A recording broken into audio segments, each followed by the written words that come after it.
Sementara itu, Saudara, operasi sikat rencong yang dilaksanakan Satuan Reserse Kriminal Polresta Banda Aceh pada tanggal 1 hingga 20 Agustus berhasil mengamankan puluhan unit kendaraan bermotor di sejumlah lokasi di Banda Aceh hingga ke Sumatera Utara.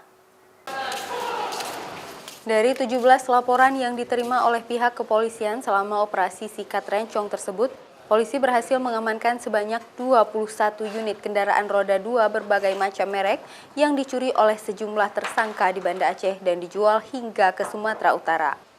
Dari ke-17 laporan dan operasi sikat rencong yang dilaksanakan dalam 21 hari tersebut, polisi mengamankan sebanyak 12 orang tersangka, baik di Banda Aceh maupun yang telah kabur ke sejumlah kabupaten lain seperti Aceh Tamiang hingga ke Tanjung Balai.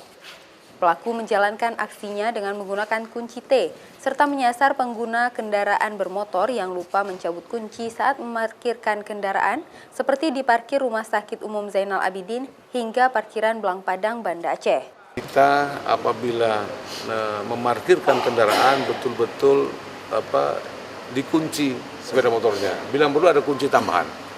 Jangan sepeda motor pergi, kuncinya pun masih tetap di situ.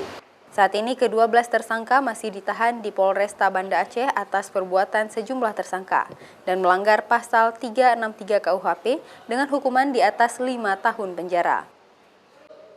Syahril, Kompas TV, Banda Aceh.